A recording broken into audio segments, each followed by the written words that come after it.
Hello, Global Theater. My name is Jerry Fielka. Today is January 6, 2023. We want to thank Rob Grant and his amazing podcast. I'm probably wrong about everything. It's an honor and a pleasure to be here today with Andy Hollinden. Is that the correct way to pronounce it? Yes, it is. Yes. Where in the heck are you calling in from, Andy? I'm in Bloomington, Indiana. Oh, I love that state and that town. First question is, What is your impression of Indiana?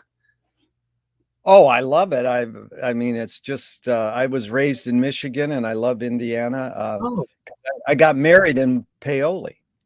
you did. That's about an hour from here. Yeah. Yeah. Good. Well, good. I didn't know this about you, Jerry. I'm glad we're having this discussion. Yeah.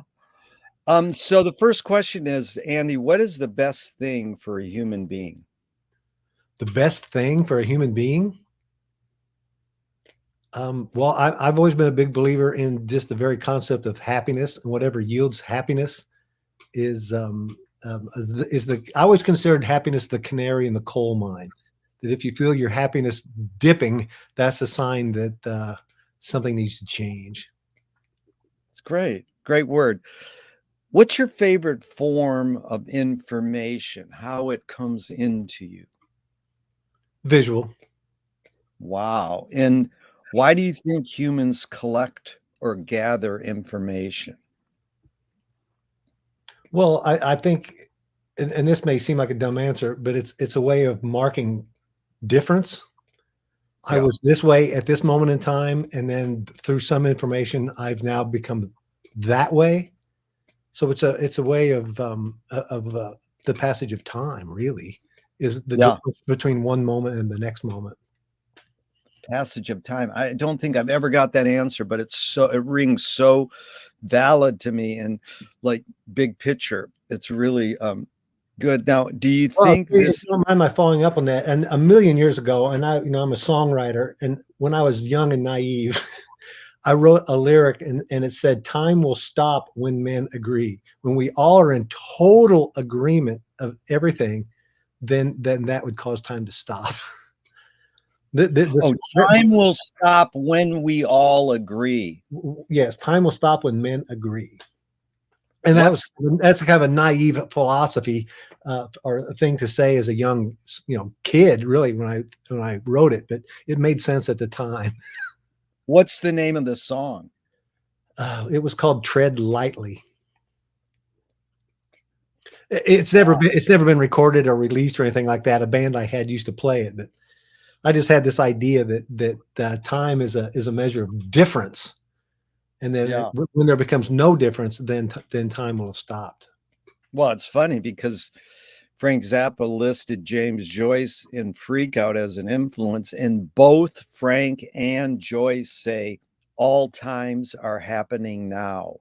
Yes, yes. I think that's a very bizarre. I'm sorry? It's a bizarre concept, but go ahead. Yeah. I think it's a difficult concept to even really ponder, because we're stuck in time, if you will, trying to think about a timeless existence. Now, one thing, when you mentioned James Joyce, I don't know as much about James Joyce as you, but I do remember when Frank was talking about his Thingfish album, he thought one thing, and he said something to the effect of it was sort of like Tolkien, in that he kind of invented a new language. And would people say the same thing about James Joyce, that his use of language was totally unique in a way that Frank Zappa maybe appreciated? You know what? That's a great question. And as I study Joyce more and more over the last 25 years, I look for the clues in Joyce that Frank might have picked up on. He might have just skimmed The Dead or Ulysses or some poem or Finnegan's Wake. There's no documentation that I've found yet where Frank says this specifically about Joyce. Right. The best is when Captain Beefheart was being asked about writers, and someone said, "What do you think of Joyce?" And Captain Beefheart went, "Joyce who?" That's funny. But inventing a new language, it's like called Finneganese, and it's Frank Frank is doing in invoking Finneganese simply in the word terrified. So he took tarot cards and terrified and made it one. It's like the great rock poet Chuck Berry said he blended motivating and motor, Right. and he made up a word. So that's an old, it's goes pre Lewis Carroll. Well, It's not like I do it's think, not like Tolkien or Joyce invented the act of making up new words. but using it in a totally new and novel way.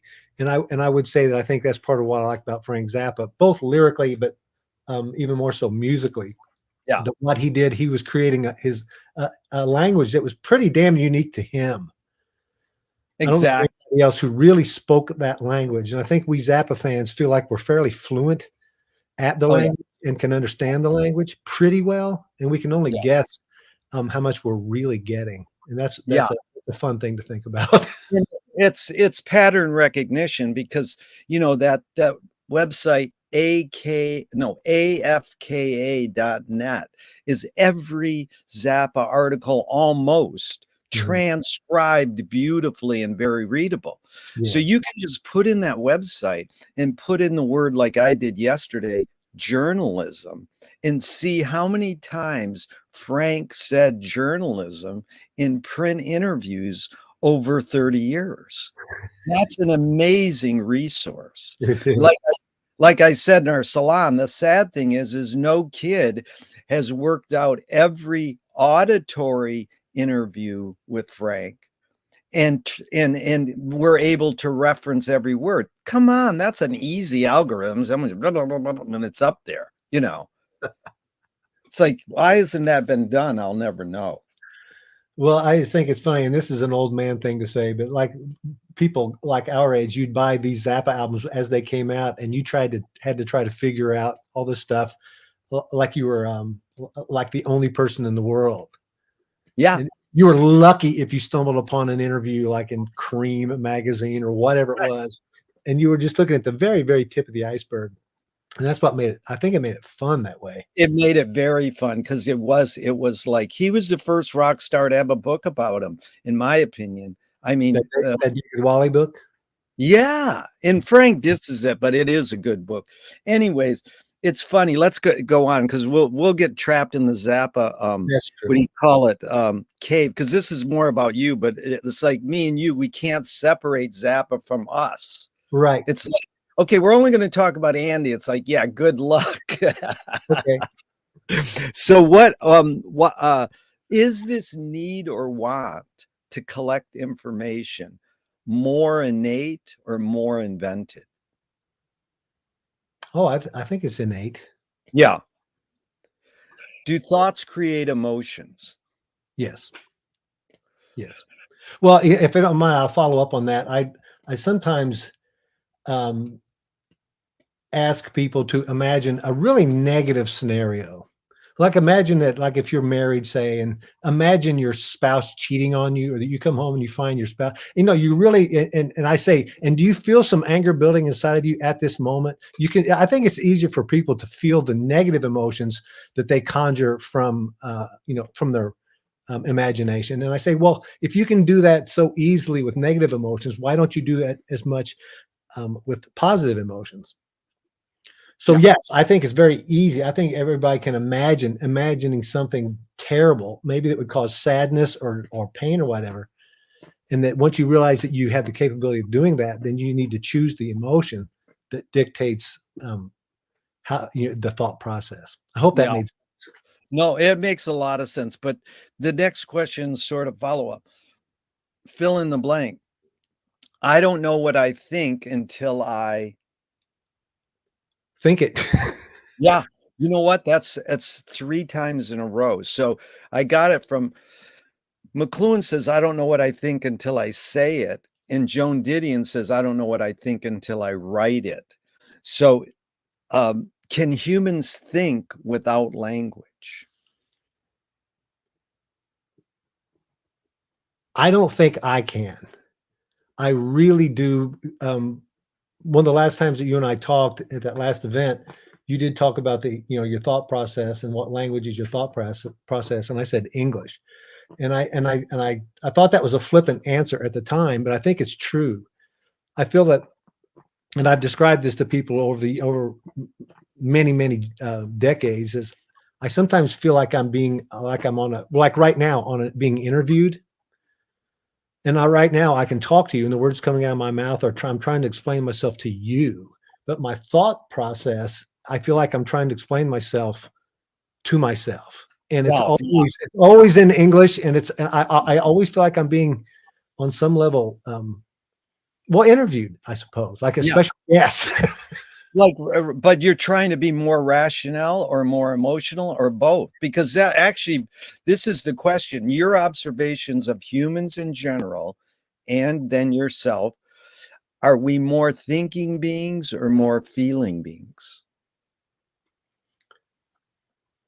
I think we're thinking beings. I think I think the feelings are one subset of information we're receiving, and that we add them all together. And feelings are very important, maybe the most important. I suppose a person could argue, but I think they're a component, Yeah, not the end result. yeah. Because it's alarming how Frank would say, ever take a moment to show a real emotion. Well, isn't every emotion real? Like Oscar Wilde said, even bad poetry is sincere.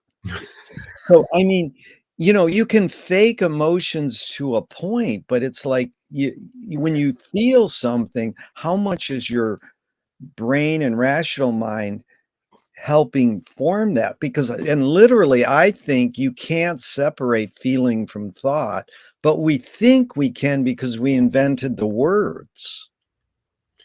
Can you give me an example of where people might try to separate feelings from thoughts? Or Well, people who maybe argue with you on that point, what would they? well, men, it's the cliche that men are rational and women are emotional. So you go, or when they talk about the left and right brain, they Right. say, oh, this left brain is linear, rational, right brain is emotional, and you want to integrate the two. So women, the space between the right and the left brain is called the corpus callosum, and women can integrate the two better. Men are just lean a little more to the rational thinking. So, I mean, this is just generalizations that anthropologists or sociologists or researchers come up with. I'm not trying to say it's true. Right. I'm just coming because Frank is really, thought of, oh, he's a stern guy and a rational guy, and it's notes, tick, tick, tick. But you look at the other end, he was free flowing and loving spontaneity and wacky and whimsical, Right. Right. I think the thought and emotion debate is sort of like the peanut butter and the jelly in the sandwich. It is totally that.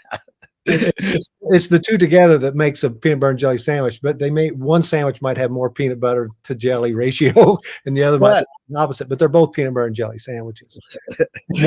One bite, the bite from the middle may have more jelly than the bite over on the edge by the crust. But go to Stephen Colbert. What's the best bread for Andy? The best bread? Well, wheat bread. Oh, wheat bread? All right. Sure. I'm a wheat bread guy. Okay, so Chomsky says a language is not just words. It's a culture, a tradition, a unification of community, a whole history that creates what a community is. Sure. What do you do when language doesn't work, when language breaks down? What do you do?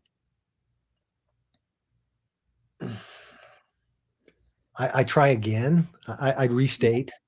Yeah. I'm as a person who stands up in front of people and lectures, I try to explain things as clearly as possible.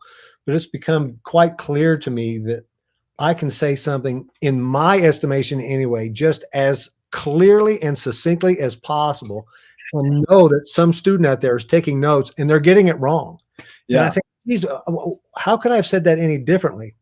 And I have the belief, Jerry, that no two people really define all words identically. You and I might maybe even quibble over the definition of a single word, let alone the 20,000 words that we may share in our Venn diagram. So I think it's insane to think that what you're saying is being perceived by any two people in the same way. Really, everybody has different definitions of words, and even the accent of the speaker plays into it, I think. Yeah.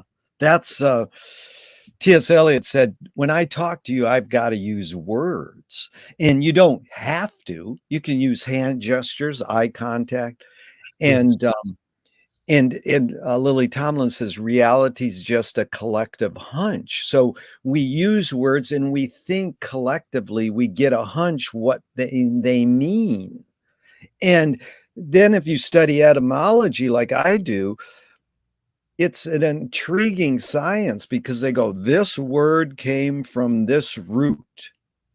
And then my favorite is of unknown origin. So every word is of unknown origin. It's just somebody along the way said, this is what we're going to say this word means. Yeah, exactly. And even that changes over time. Oh, it changes big time. And my favorite is all the coolest words I've found studying etymology came from the back alleys of London from hoodlums. I think it's, I teach a class on the history of the blues. So I read a lot of, obviously blues lyrics or poetry from the American Black community. And I think it's just very funny for me to think how often they would use language in a way that I think was purposefully meant to not be obvious to the white majority. Even obvious in a way, like using the word bad to mean good. I think that's a total scream. Like James Brown could sing "I'm super bad," and then any subset of people outside the Black community might not understand that. Oh, bad means good. It's so beautiful. There's a certain amount of code going on. Code you're either in or you're out. Yeah. And then eventually, once people get in, then the code makers make up a new code words, and then bad becomes dope or whatever it might be, or ill. Yeah. Dope and ill. That's great. All these words are all negative, but they're all quite positive. Yeah. So these are two questions from Alan Turing in 1950s. Okay. Is thinking a function of the soul? I don't think so. Well, that's based upon the supposition that we have souls, or that a person believes in the soul. Yeah. And everyone does not. Everyone does not. So that it kind of becomes moot if you're talking to someone who doesn't even think in those terms. Yeah. The second Turing question is, can machines think? No. Very good. I don't think so. I don't know that much about AI, or I don't know. That's just so far outside of my domain, but I don't think so. Yeah. I think so. No, that's good. Now, this question is perfect for your first answer to my first question. Do you more pursue meaning or more pursue happiness? Well, I think my end result, like I mentioned earlier, is happiness is sort of my lodestone, but meaning, I think, helps me achieve happiness. Yeah. I say this all the time, Jerry, but ignorance is never the answer. And you can quote me on that. But anything that clears the fog, or the haze, or the misconceptions, is leading you toward a better state. Yeah. But see, Viktor Frankl's Man's Search for Meaning, he posited that happiness doesn't necessarily last and meaning does. Yeah, I think I wouldn't argue with that. I wouldn't argue with that. Well, what this comes down to, Jerry, I think on some level is like when you said that Lily Tomlin said that what reality is a collective hunch. Is that what you said? Yeah. Yes. Is what percentage of the true reality is our hunch correct?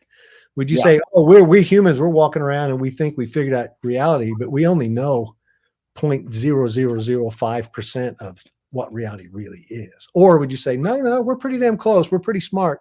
We're honing in on what reality really is. And where do you fall on that scale? That, as John Cage would say, that's a good question. I wouldn't want to ruin it with an answer. There you go. I tend to think that for all the we can pat ourselves on the back as humans for all the good things that we've done, and the advances we've made and all the great art and all of this stuff. But on some level, I just feel like we know very, very, very, very little.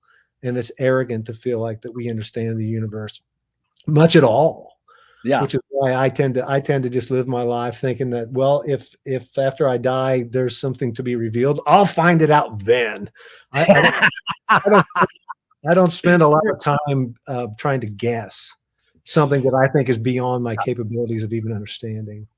I think what you just explained, Andy, is what makes life exciting. Because if we, that's where, and you evoked so much. You anticipated a question that's coming up really soon, but there's one way down the line. I got to put it now. Is perception reality? Well, I would say yes and no. To the person who's perceiving, they assume that that's real, but to the person who's not perceiving the same thing, then of course that is not. Yeah. This notion of perception, I think, is a fun one. Have you by any chance seen? You can find it on YouTube. Film footage of a helicopter in which the speed of the rotor is synchronized to the frame rate of the camera. I haven't seen that. What is it? And it looks like they're still. Yes, the rotor is moving at such a speed, and the camera is taking photos at such a speed to where they're exactly in sync. To your eye, it looks like a helicopter with the absolutely still rotor will lift off up of like an aircraft carrier and fly away. It's the most amazing thing in the world, and I think that's important because it just goes to show what is the rate of the information coming in, and more importantly, what is the rate of the camera? And by camera, I mean each person. What is the frame rate of the observer? The two cameras could look at that helicopter, and one would say, no, the rotor isn't spinning at all. And a different camera with a different shutter speed would say, no, it's moving. It's obvious that it's moving. Yeah. That's what I mean by perception and reality. To one of those cameras, they won't agree, is all I'm trying to say. Yeah, we show films, say with a DVD and a video projector on a white wall, and it's a black and white film, and you'll literally see in those patterns of black and white this color pattern. It doesn't exist, but your eye sees it, so your eye can fool you. You can fool reality. Do you see that more with film or with DVDs? Or does it matter? No, I think I'm not sure if it's in the analog world too. Yeah, I think it's a phenomenon, it's how the eye, it's like color blindness. I can never, and people go, I'm colorblind. I go, what do you mean? How can you be colorblind? You mean you're seeing you're not colorblind, you're just seeing variations differently, or you use different words. Yeah, I don't know. But again, just to make my point about the helicopter rotor is it just goes to show that there are things happening between the moments that we can't perceive. That's the whole point of this. Yeah. Between the moment is a big thing. Yeah. What's going on in between there? Yeah. That's, McLuhan said the gap is where the action is. The in-betweenness. Yes. The void is what's important. I mean, it's like Frank's song, Dead Air. I mean, that's like an amazing song.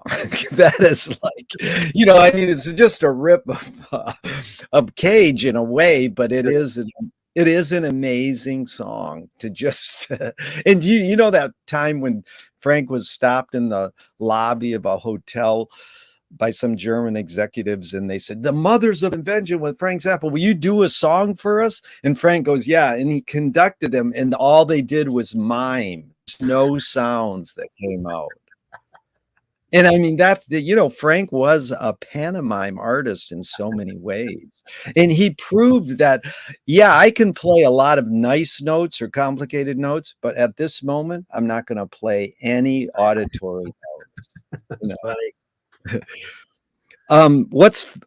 Does the brain more detect consciousness or create it? Like, is consciousness there bubbling away and we're detecting it, or are we creating consciousness? Boy, I wish I had the answer to that question, Jerry.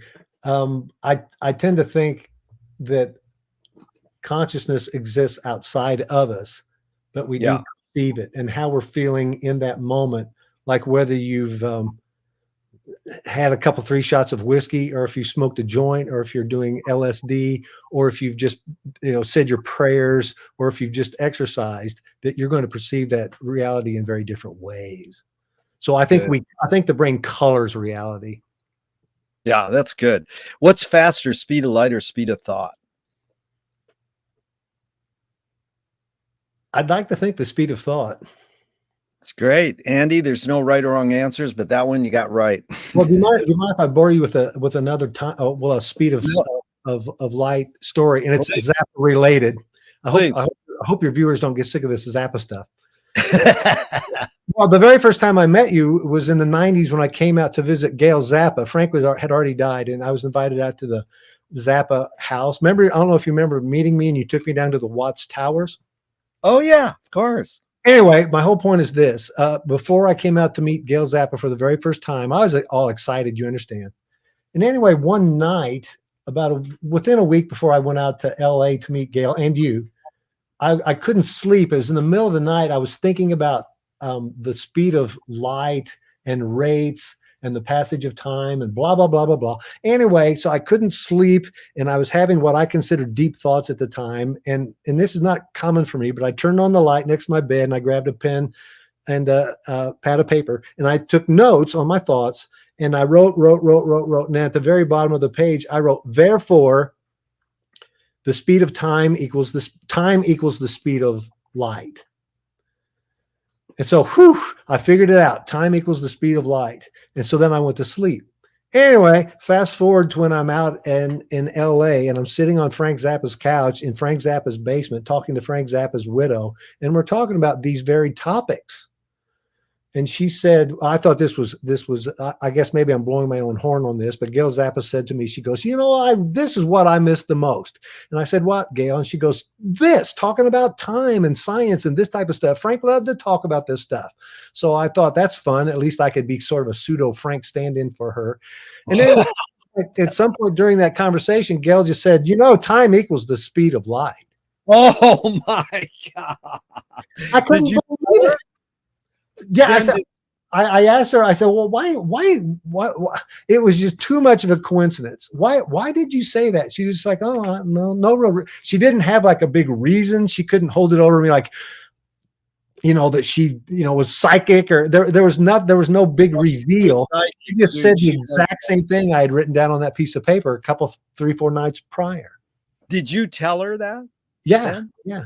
Then I thought she was going to say, "Oh, that was one of Frank's pet theories," or something like that, but I didn't get that much. Well, once you told her that you had that same thought a few days ago, what did she say to you after she said it?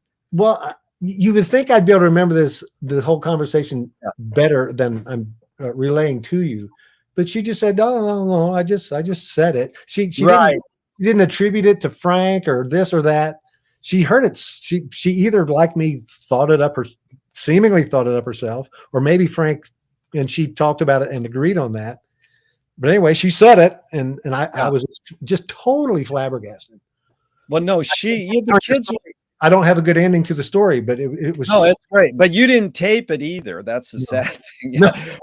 But the beauty is that you remember it and it's articulate what you said, and it's a beautiful story because Gail did have psychic powers. The kids knew it. I mean, people knew it. It's not like this big thing she had, but everybody has these intuitions or simultaneity or pattern recognition, and it comes off as being, is it coincidence or is it synchronicity? There's many factors involved, but you know that story that Amit told at the screening of the Roxy film in Hollywood.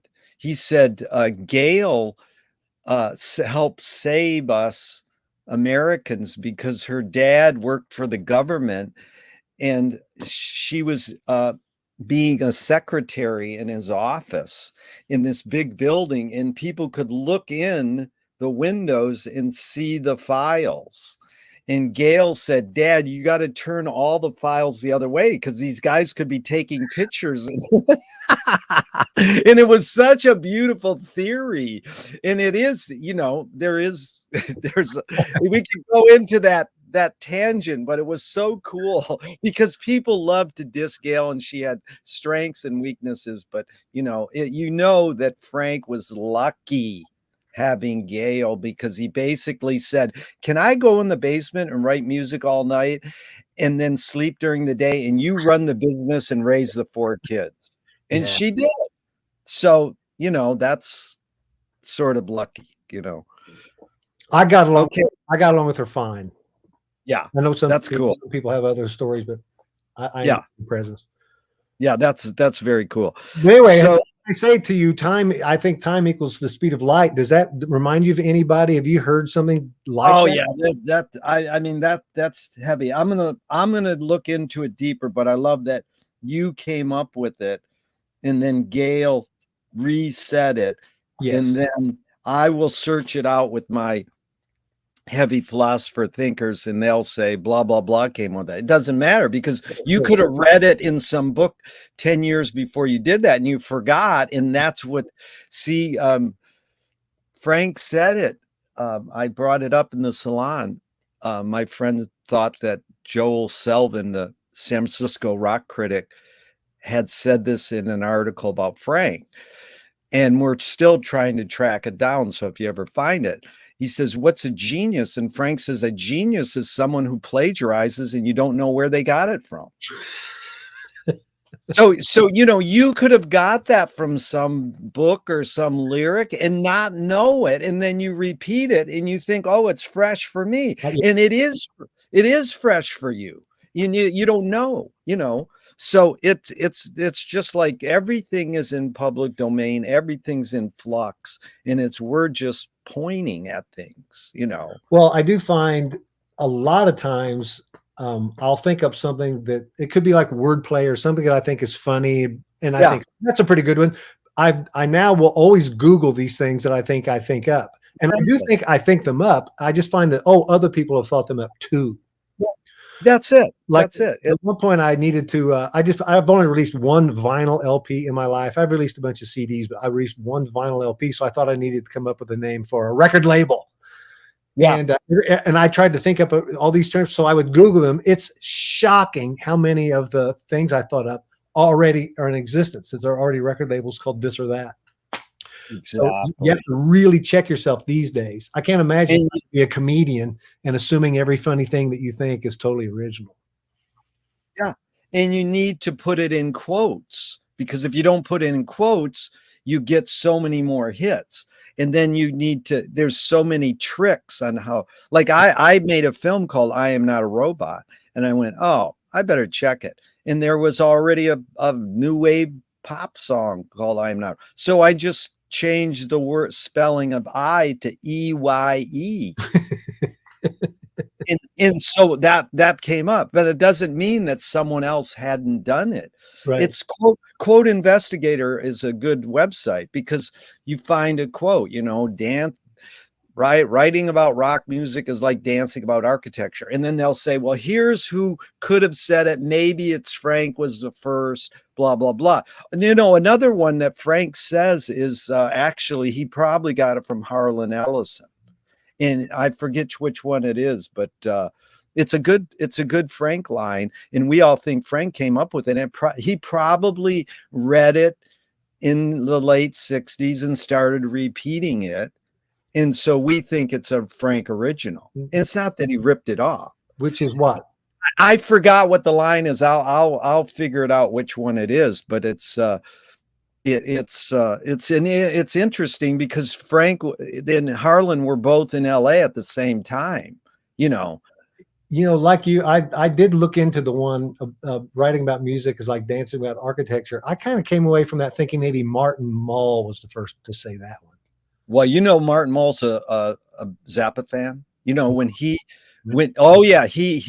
when he first released his first record, Rolling Stone, there's some text I read. Oh yeah, I'm into Frank Zappa. Yeah, I've been trying to interview Martin for years. He's the best thing he ever did was he graduated from RISD, the Ritzy Art School in Rhode Island, and his first art show was on the toilet paper in the art museum's bathroom. Now that is But it's funny you bring up these Frank Zappa quotes because I see them all the time. People share these memes, and I'm not sure if Frank really said them or not. Have you seen the one that says, "The mind is like a parachute; it doesn't work unless it's open"? That's someone else. I mean, Frank could have said it's attributed to Frank all the time, and I'm going, I don't know if he said that, if he was the first to say that or not. I thought it was like somebody like Scott Peck or someone, but it's it's that some of these people have similar mentalities. So it's like the good example is when I went up to Charlie Hayden and I said, in the middle of an Ornette Coleman song, you quote an old Appalachian folk song, like a country. He quotes it on his bass, and I didn't know the name of the song. I says, "What's the name of that song?" And he goes, "That's Old Joe Clark." Boom, boom, boom, boom, boom, boom, boom, boom, boom. I said, "Who wrote it?" He goes, "Nobody wrote it." Now somebody wrote it, but it over the years it got transferred down, and the guy who got credited for writing is usually the guy who arranged it and said, "I'm going to copyright my arrangement." Yes. You know this by teaching music. It's like Waters of March. They don't know who wrote Waters of March, but some Brazilian guy said, "I wrote it," so he could, whatever, own the publishing. Right. This turns up in the blues all the time. Who first said, "I'm sitting here wondering, will a matchbox hold my clothes"? Good luck trying to figure out who wrote all those lines you see showing up in all those songs. Well, "Oh in the Sky" is turning out to be my favorite Zappa song of all time in a lot of ways. And it's just the exact quote of another doo-wop song before that. But Frank altered it a hair, used different lyrics and whatever. So that's the power of music. Well, this trying to look into these quotes, like did Martin Mull say this? Did Frank Zappa say this? Or who said this? It makes me think in terms of like the uncertainty principle. Yeah. That as soon as you try to observe something, it's somewhere else. If I'm stating that uncertainty principle correctly, you really can't observe something. Yeah. But you can try. That's the beauty. That's right. It's not going to keep you from trying. And then that's why they invented colleges, so you can teach Zappa for 25 years. So then you can call it academics and get paid. that's what theory is. That's, but let's go on. This is Audre Lorde, the poet. You can't dismantle the master's house using the master's tools. And Yvonne Rainer responded to her and said, "You can if you expose the tools. What new tool do you suggest?" What new tool do I suggest? Yeah. I don't know. I don't have an answer. And then drop the word new, and just what tool do you gravitate towards? I think we're back to this notion of meaning, definitions of words. So I'd say the dictionary. I think if you don't agree on your terms, dialogue can become nonsensical, and that's why people argue, because oftentimes they don't even have the same definitions of the words they're arguing about. Yeah. So I think it comes down to that. What is the specific meaning? You can't start till you agree Yeah. on the meaning No, of the terms. that's an important tool. The dictionary. I hardly ever get that answer, and it's very practical and real. I appreciate that. What toy do you suggest? What toy do you gravitate towards?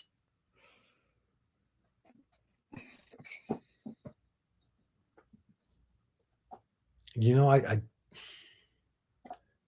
I'm not a toy type of guy. I would say maybe the most interesting toy, and I don't own one, is a gyroscope. That's good. Are you That is are you talking literally a toy, or all the questions, Andy, you put into the context you okay? want. So you're that everything is. See, here's a McLuhan thing. All words are metaphoric, Yeah. but you're linear in saying my tool is the dictionary, because here's where we're not saying, are you saying literally or metaphoric? Right, So right. there's still metaphor in dictionaries, but we want to think it's less metaphoric, you know. Right. Well, then I would say just fantasy. Yeah, fantasy's a great toy. That's good. Yeah. Brain play. Say it again. Brain play. Brain play. That's good. Brain play. Well, play is the key word. Right. So, what do you worry about when you go to bed at night? I worry about my children. Wow. The safety of my children. Yes. The world that my children will inhabit. Yeah. So that's a real bad thing to say, isn't it, Jerry?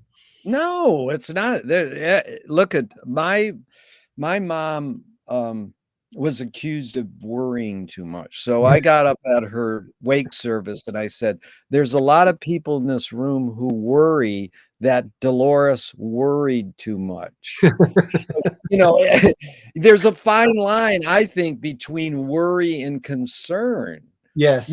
What you're concerned about your children, but you could call it worry. So you're going to sit there and go, well, I'm not going to be concerned about my kids. Well, no, you could call it worry or concern, but there's a fine line. Again, how we define the words. Yes. Yes.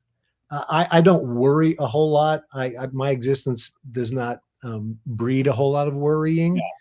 Yeah. But things outside of my control, like, the climate, that type of stuff. That's when I start to worry, when I feel powerlessness. Yeah.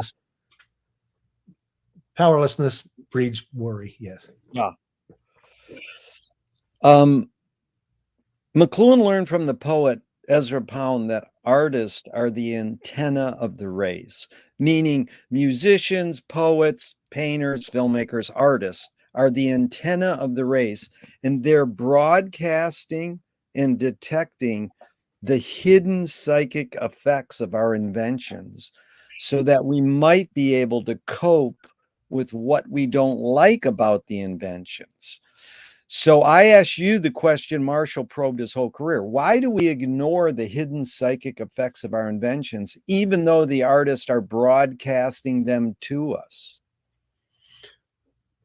You'd almost have to say that again, Jerry. Yeah, it's like these inventions have these hidden psychic effects. Okay. Like we invented cars, or we invented cell phones, or we invented pens, and they do stuff to us other than what they were intended. So the car enhances faster transportation, more efficient transportation, but it also enhances private mobility. It put us all alone, and we're not moving like in a pack or a herd. Like, sure. Public transportation could have helped save the planet if we had better public transportation where we're all moving. So that's a hidden psychic effect. So artists are constantly revealing these hidden effects of printed word, spoken word, bulldozers, cell phones. They're revealing this hidden psychic effects, but in general, humans, we ignore them. Why do we ignore the artist? Well, I really don't have an answer to that question, and I hope this doesn't seem like a shuck. But no, it's all these are just prompts. You can go. You don't have to answer the question. Okay, yeah. I'm taking you too literally. don't distinguish between the creativity of thought, the thought process between an artist and, say, a scientist or a mechanic or what. I think all people are creative Yeah. on what their discipline. And Yeah. so even though I'm a musician and I love art and I love, I devote my life to these things, I think it's a bit arrogant for any artist to feel like that their thought processes are special. Yeah. Or they're receiving something from God. And I say this because I see this a lot, like with musicians. Like, where do I get the songs that I write? Like, Brian Wilson of the Beach Boys might say something sometimes like he almost feels like that they're coming from God. And I just don't go there. Yeah. I don't go there. I think if you right now think about what you want to have for breakfast tomorrow morning, that is a creative thought process. Yeah. And, no, the people are like channeling somehow the conduit between the mystical and that they're channeling this special artwork. I think that's a balderdash, if you will. This is really important when you said, because it leads in perfectly to this other question. And that is, just to clarify, when Pound said that artists are the intent of the race, he also meant philosophers, scientists, garbage collectors, whatever your calling is, right? That is, you're going to reveal something. I'm a dumpster diver. I'm a scavenger artist. So people go, oh, that's you have cat poop and stuff. And it's like, well, no, I found Zappa's guitar book. The guitar, that's a rare book now, that guitar book in mint condition in a garbage can. So that revealed a lot to me. Like, why would someone throw that out? Well, I have a theory on that book that I would love to tell you, Andy. I'd say, Frank, this is a good book, and you have all these guitar solos transcribed, but anybody who's going to play that complex of music should go write their own music. They shouldn't be playing your music, and he probably would agree. But, there were people who wanted to study Frank's music. Right. So, that revealed to me the hidden psychic effect is, why would someone throw that out? Why wouldn't you give it to a music school or take it to a library? I don't have. Then that's a hidden psychic effects. Why do humans throw anything out? Well, yeah, go ahead. I'm sorry. This will take our discussion in a different direction. But on that day when you found that book, when you're out looking around, that was a very good find and a valuable acquisition. The reason I bring this up is many years ago when I came here to college, I had to take a psychology course, and in that psychology course, you were forced to participate in psychology experiments. Anyway, I participated in one that it dealt with chores and motivation and blah blah blah. But it was all done. They told me that it's been determined that what really keeps people motivated and consistent is the concept of random intermittent rewards. The idea being is that you don't know how big the reward is going to be, and you don't know when it's coming. And so that this notion of random intermittent rewards is something that I think about all the time, because like the person who goes antiquing, the person who goes flips through used albums, every day, almost every day, it seems to me that on some level people are searching for random intermittent rewards. And that what maybe dictates in some people's minds a good day from a blah day or a mediocre day was the rewards that they received that they didn't anticipate. Yeah. No, that made a lot of sense. I'll tell you why. But do you know what psychologist brought that up? Because I'm going to look into it. But if you figure it out, well, this was just at IU, and people were doing psychology experiments. Yeah. But that's why, for example, keeps people at slot machines. They don't know when they're going to hit, and they don't know what the payoff will be.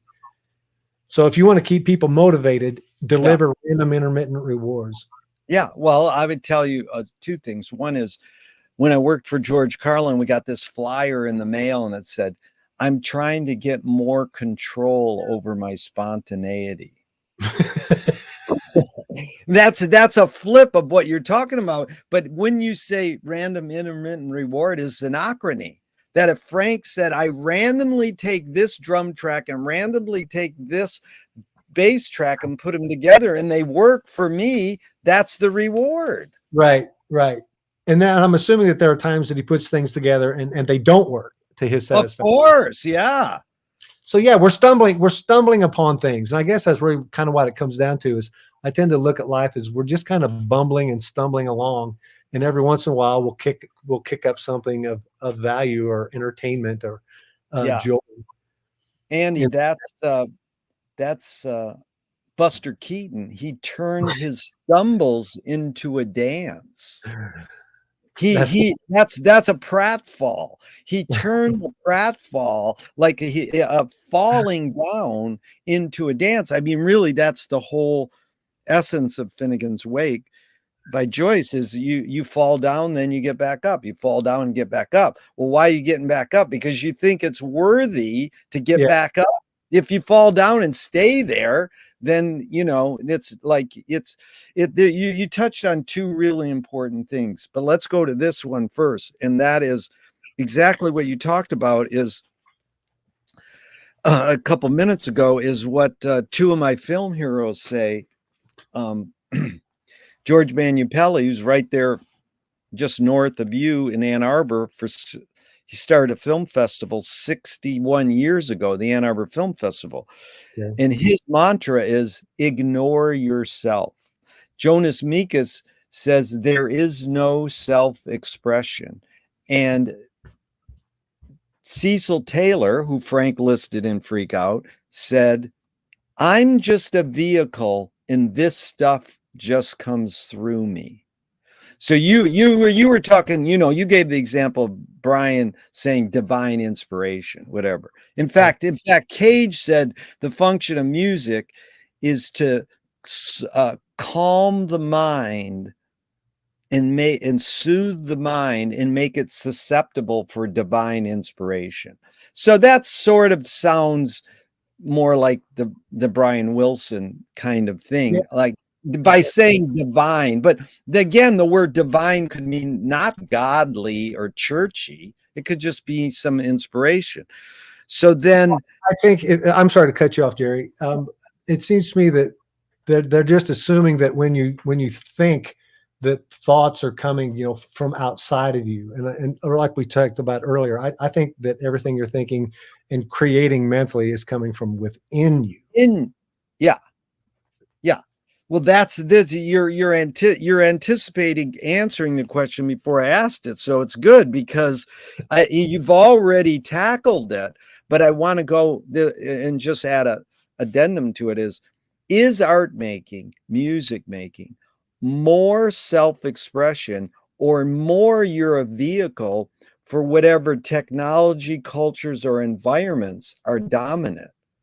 So, you've already sort of answered it, but I'm just saying I'm introducing this other factor that these other outside forces have something to do with you.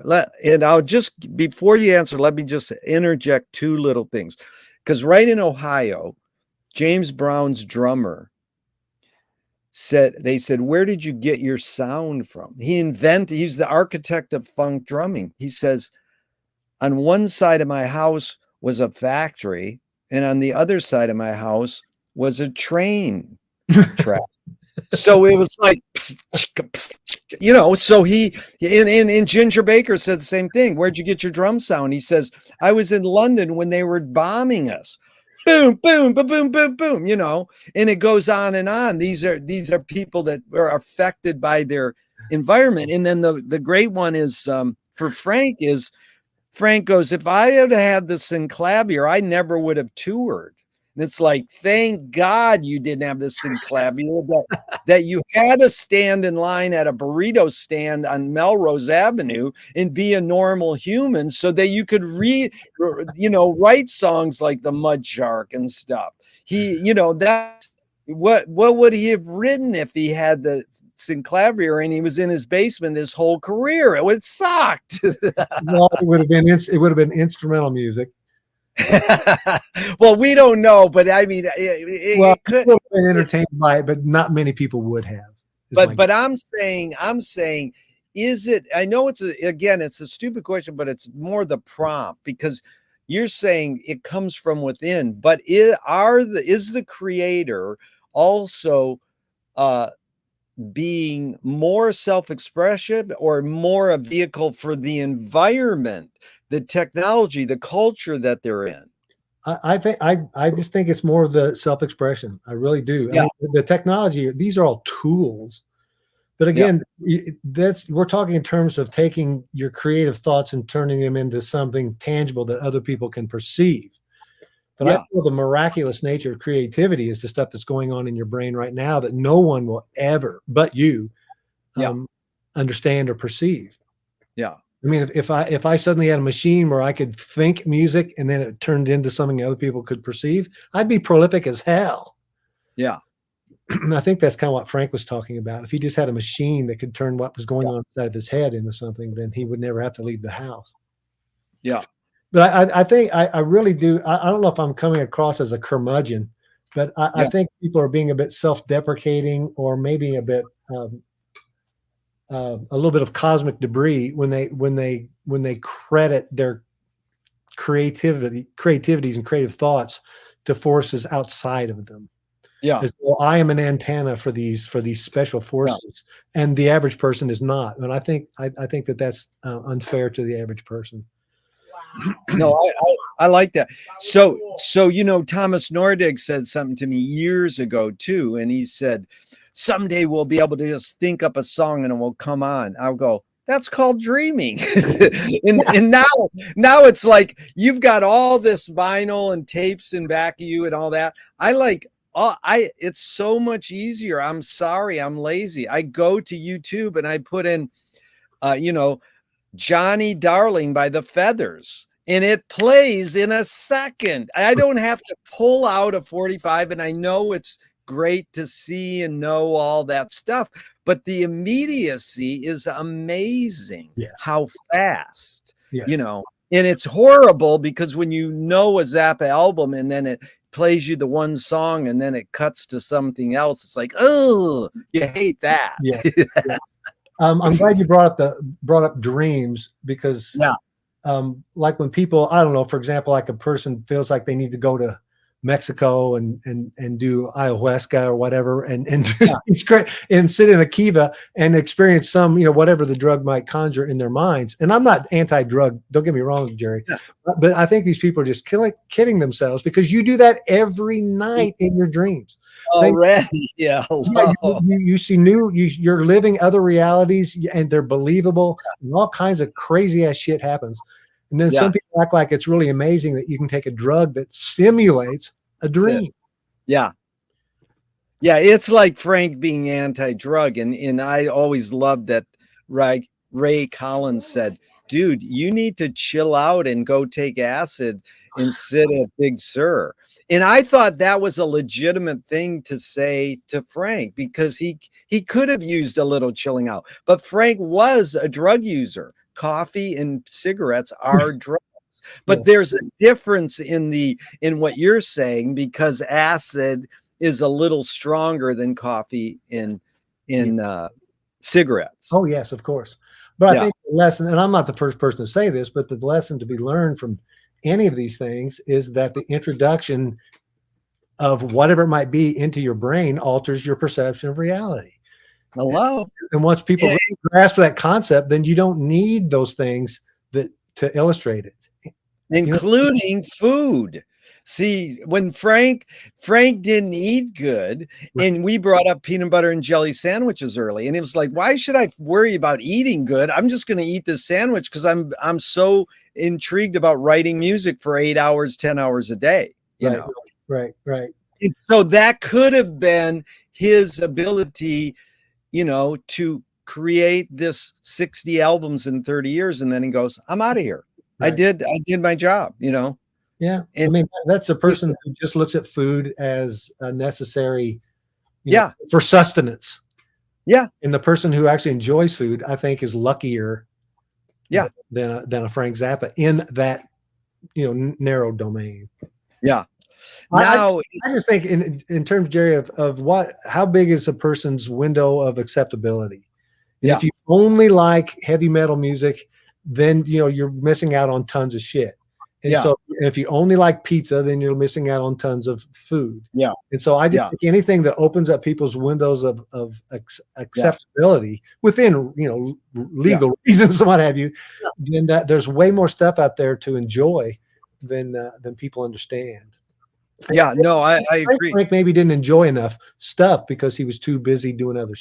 He thought it detracted from his musical mission. Yeah, yeah, and that's what he chose, and that's where the words compulsion or obsessed, whatever. I mean, I have to divert for a second because this is an amazing story that hit me yesterday. So I'm talking to this CBS TV producer yesterday. Like I never go into this realm, and somehow this happened because I produced this guitarist years ago, and she's gotten sort of important and big enough to have to play a little show on CBS Saturday morning. And so I'm talking to her, and I says, "Hey, I want to pitch you some story ideas." She says, "Okay." And it's like, I'm too way far out for that, but she was willing to talk. And she was most intrigued by me working for Frank. And I says, "Why?" And she goes, "Well, she went to a fancy college out east." And she says, "Because I I was taking an experimental film class." I says, "Experimental film?" And I got into weird music, and I listened to Weasels Rip My Flesh. And she said, "I found it, fascinating, and I got obsessed with it." And it's just, women who get obsessed with Frank is rare. And for someone to admit that, not, she's probably 40 years younger than us, that she got obsessed with weasels. That is like, you could see her getting obsessed with something like, Joe's Garage, but Right. weasels. It's like, that was phenomenal to me. It was just like, whoa. So this is back to the question we were talking about, artists as intent of the race. But again, I'm not saying so much scientists in this case, or garbage collectors or other thing. I'm saying, do artists, like musicians, painters, and not to be elitist, do they have moral obligation? No more so than the average person. No. Yeah. I don't think so. Yeah. Are you more? Go ahead. What is implied by that question? Well, because some people might say things in songs or paint things that aren't morally acceptable. Oh, I see what you're saying. Yes. So I mean, Frank definitely stepped out of that. I mean, there's people like Frank and Pasolini and Buñuel, filmmaker wise, and well, let's take Jello Biafra, kill the poor. I mean, kill the poor. That sounds like certain people in America would like go, well, who did this? Ironic statement, you understand. Yeah, it's ironic, but who did this was Tim Robbins. He made a film called, it's about a right-wing Bob Dylan. It's a fictional film. What was it called? I'm sorry. Bob Roberts. Okay. I remember that. And it came out years ago, but he says we can't, it's like a right-wing Bob Dylan. So he says we can't release the soundtrack because the right wing might use it. I mean, it goes to the extreme where, Trump uses Bruce Springsteen or something. And he goes, you can't use my song. He says, I can use any song I want, to back me up. And he says, no, you can't use my song. He says, no, that's like, that's censorship, whatever, So, well, if you don't mind, just a quick kill the poor story. My wife used to be very, very active in politics. And in 1984, when Reagan was running for re-election, the Republican National Convention was down in Dallas, and her parents lived in Dallas at the time. And so she went down there, and she went out to the because there was a big crowd gathering outside the convention hall where the Republicans were, and the dead Kennedys were there.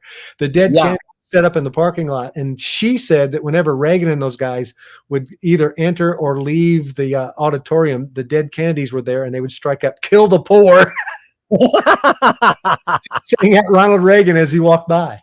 That's pretty funny. Well, listen, I've asked Jello all these same questions I'm asking you, and he is a brilliant satirist, and he's a brilliant lyricist, but he knows when he played concerts near where the Kennedys live, they could not put the name on the marquee for the venue. That's like the smartest rock band ever. Whoever they were had a name, Free Sex and Beer. That was the name of their band. And so, you know, no rational venue owner would say, well, we can't put your name on the marquee. Well, you know, I guess my question would be like for Jello, and maybe I would even ask this of Frank. Do they feel that their hard-hitting social political commentary songs had an effect or not? Would Jello Biafra at this stage of his life feel like, oh, it was all for nothing, we didn't really change people's minds? Or would he say, no, damn right, we actually made a difference? Well, that's let's just go to the satire question. Can satire be destructive? So I set it up this way. Most people will say, can satire be destructive? Yes, because if you draw a cartoon in a certain country and they kill you, people think death is destructive. But my friend who wrote Comedy with Robin Williams, I said, can satire be destructive? He said, that's the job of satire. So Jonathan Swift says that satire is a mirror in which people could see every face but their own. And Frank nailed it. He said, watch the Nazis run your town. Now go home and check yourself. You think we're singing about somebody else. Right. So what's the job of satire? What is the function of satire? Well, you say it can be destructive. I think it's instructive. Yeah. And if the information that that comes through the satire causes the destruction of the thing that's being satirized, then indeed it was successful. Yeah, but you can't measure it too, because what you're trying to do is start a dialogue to create new questions and new metaphors. That's basically what you can't. If you're agenda ridden, then you're going to get dissed, and this leads perfectly into journalism. So, this CBS producer I was talking to on the phone, it was psychic. A Zappa fan called me later after I talked to her, and said the two lines before the manifesto in Packard Goose, which I wasn't even aware of. This stuff, like, there's so much of Zappa's lyrics, you may be very aware of it, but I wasn't aware of it. And it goes like this: journalism is kind of scary, and of it we should be wary.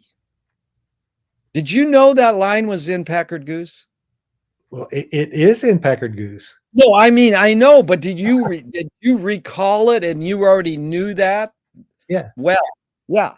Like it's a song line. Journalism's kind of scary. Those are the two lines that are sung before Mary starts the information is not knowledge. Yeah, before the manifesto. Are you saying not know it was there? Or are you saying you? I don't know. I wasn't. I mean, I'm sure I heard it, but I wasn't consciously like that. Okay. It really struck, because this woman's a journalist, and all of a sudden I'm talking about journalism, and she tells me her obsession with weasels, and then I hear this line later in the day, Okay. Journalism is kind of scary, and of it we should be wary. So then I immediately flash on one of my favorite Zappa TV appearances ever. And I've seen it so many times, I like memorize, I know every word, is Frank on the Dinah Shore show, May 18th, 1979. And he comes out. Do you know that one very well? I'm sure I've seen it, but I can't recall it. Oh, every word in it is astounding. And so Dinah, I mean, it's an amazing panel. It's the Bee Gees parents, Jan and Dean, Peaches and Herb, and another Black female actress. It's this huge panel of people on, and Frank comes out, and Dinah Shore goes, "So you told the guy on the phone today, what are you?" And he says, "I'm a documentary reporter." So he's saying the opposite of the Joe's Garage line. He's saying journalism's kind of scary and we should be wary of it, but I'm a journalist. It was a contradictory statement. And that's what I always say is the most important thing Frank taught me, was how to embrace contradiction. And he says, "Well, what do you mean?" Dinah goes, "What do you mean you're a documentary reporter?" He goes, "Well, the reason I do what I do, well, I see things happening, I respond, and I write songs about them." And he says they're topics that are ignored and they don't want to be discussed. But he's almost giving himself cred. Instead of going, "I'm a songwriter and a composer," he's saying, "I'm a documentary reporter." You know, and I mean, when did Journalism Kind of Scary come out? That's Joe's Garage. What year is that? Do you know? 79. 79? Mm-hmm. That's the same year. Right, right. He's saying he's a documentary reporter, and he's saying we should be wary because journalism's scary. I mean, that seems to me to cover the, any comment on that? Well, I think that when he said this in other ways as well, that he said it may be hard for people to believe, but those songs really happened to me. So I think he was saying that he was living his life, and this is all the part of the conceptual continuity. He would have these adventures. They might be sexual adventures. They might be talking to some, kids outside the concert hall. And then he would write, then those would turn into the subject matter for his songs. So I think that in terms of his songs, a lot of it was based upon his perceptions of real life and what he observed directly. I think that's what he was saying by saying he was a documentary reporter. Yeah. But a journalist, I think that he was railing against is like music critics. Yeah. People writing about shit that they don't know anything about. I think he was basically saying that he writes about what he knows about because he's experienced it. Yeah. That's how I perceive it anyway. I think that's true, but it is pushing it a little because he wanted to be a scientist and a chemist. He studied civics. He always encouraged people to study political science, or not political science, civic. Be aware of your civic situation. Right, right. So he did, and then eventually he got obsessed, or I don't know, obsessed, but he watched the news a lot, and it was like, well, yeah. And then by like 1988, he's writing songs like "Jesus Thinks You're a Jerk" that deals with Pat Robertson and Jim and Tammy Faye Baker and Jimmy Swaggart and all that stuff. So you're right. There was that side of a journalist in him too. Yeah, and who would ever do this? Make fun of Bob Marley? Nobody makes fun of Bob Marley. That is heavy. When he goes jamming, nobody would, in their right mind, would write a song that's anti Jesse Jackson and labor movement. I mean, that's where people think Frank was like, Frank was definitely leaning towards the left or progressive lefty, but there were points where he got so upset with his encounters with labor in hockey rinks that he wrote an Right. See, I think that's what courage was. That he's like, well, you're not going to stop me from telling you my opinion, which again is like journalists aren't supposed to tell their opinion, but you can't erase your bias. Right. Exactly. No, you're exactly right. Yes. Frank was told on a radio show once something I saw him flip immediately. He said, if people are listening to the lyrics of songs and most songs are about love, then why isn't everybody loving each other? And a woman called up, it was a talk show call in, and she says, Frank, that's because most of those songs are about puppy love, not real love. And he goes, yeah, you're right. Like he entertained it. Like that is probably, I said something a little extreme, and your feedback to my comment is worthy of considering, Yes. I think that a lot of those songs are feeding people something to fantasize about, but Yeah. it's a mistake to think that those fantasies are any guarantee that they'll become realities. And I think Yeah. that was the point, that oftentimes that stuff does not become a reality, but people are led to believe that for whatever reason, they think it's going to come true. Yeah. Well, you study Frank's lyrics and blues lyrics, Buzu Chavez, Paper in My Shoe. You should look it up because Frank talks about Buzu and how he influenced him. And Frank wrote a line in a song and he says, I keep a little paper in my shoe.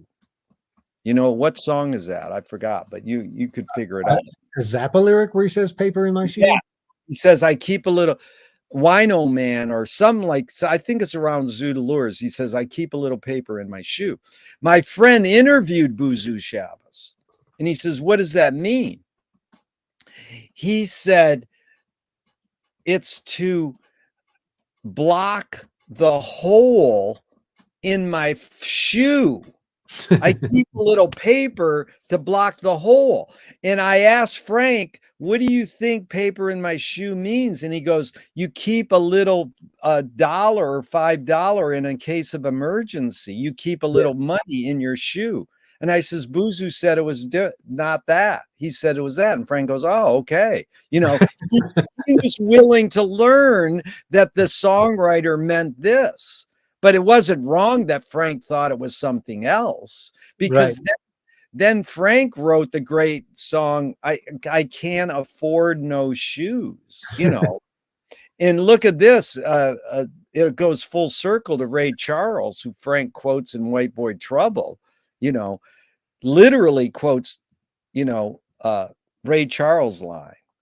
In White Boy Trouble, he steals a Ray Charles line, Which line are you talking about?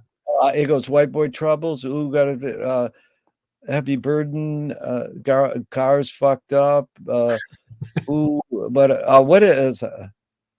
Anyways, there is. I can't think of every line, but it's White Boy Trouble or Brown Moses. One of those two. Quote Ray Charles with the ripped up the upholstery. What's after ripped up the upholstery with the I don't know all the lyrics on the Thingfish record. It is a direct rip. So anyways, okay. Ray Charles, they asked him, what is the meaning of the blues? He says the blues is and walking down the street, and a black man is walking down the street and he has a shoe in his hand. And the white guy said, did you lose a shoe? And the black guy goes, no, I found one. And that's the meaning of the blues. That it's not a negative, oh, woe is me. Right. It's a positive thing. Like I found one. And that was his random intermittent reward for the day. That's it. And it makes me cry. Like, the other line that makes me cry is, why did John Lee Hooker, who Frank list in Freak Out also. Why did he wear sunglasses on stage?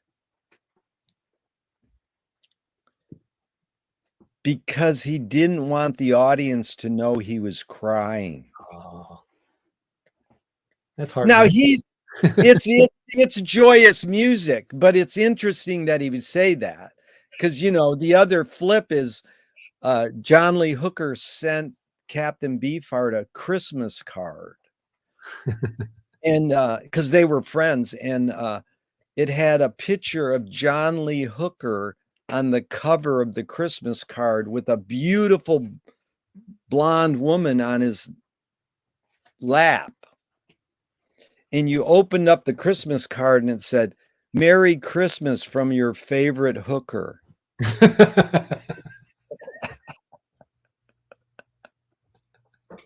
That's a good one.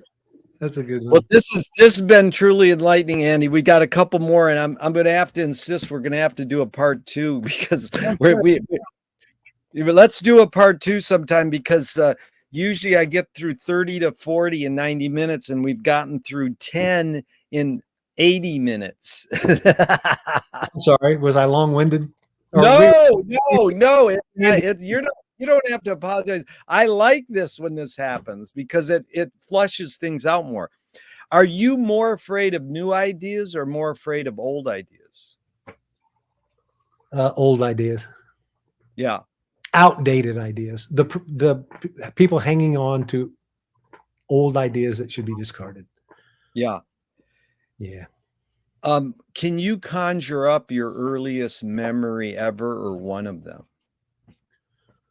Well, I have memories from around the time I was 3 years old. I'd be hard pressed to say which one was the exact very first one. But just describe one of them. Well, musically, I can remember.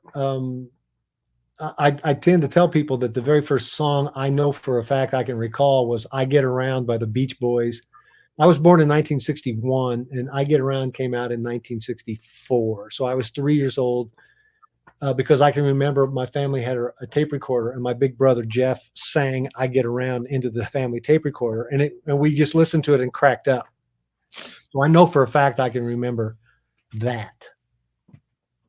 And the beauty is, it wasn't you listening to the record. The memory was him singing it. Singing the record, yes, into Dad's tape recorder. Yes. Yeah. And that's an audio cassette or reel to reel? Believe it or not, it used cassettes that were giant. So you'd look at it and it's almost reel-to-reel size, but each tape was like a big giant tape that you'd put in, bigger than like a VHS tape, kind of like a big beta videotape. Remember those old big beta tapes? Wow. Is like that. Yeah, that's funny, because that's how I learned the comedy rock group Fireside Theater.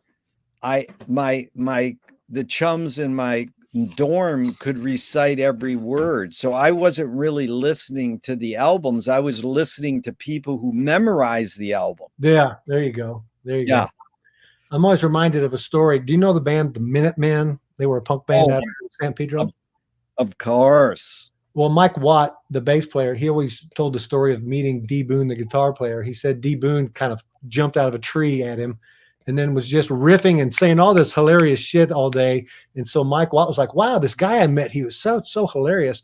And then he found out later on that D. Boone was just reciting stuff off of like Richard Pryor records. And so I think it's just a funny idea that you can really get a positive impression of someone when all they're doing is just spouting shit that they heard somebody else say. Yeah. But all you need to do is get your foot in the door. Then they became best of friends. Yeah. That's Father Guido Sarducci. He sang one song where he strung like every Beatles song together. Have you ever heard? I mean, you can hear it now. And it's amazing because it's like one line from each Beatles song, for like 4 minutes. That's funny. And it flows like it's one song. And we used to stand on the Venice boardwalk, and my friend, who was like a speed freak, was coming down from speeding all night, and he would do that. And for years, I would laugh so hard I was crying. And it was like this amazing thing. And 30 years later, I realized he told me, he goes, "Oh yeah, I heard Guido." I thought Doug came up with this original. That's the exact same story. Yeah, It's it is. that. Is memory more a curse or more a blessing? Oh, a blessing. Yeah.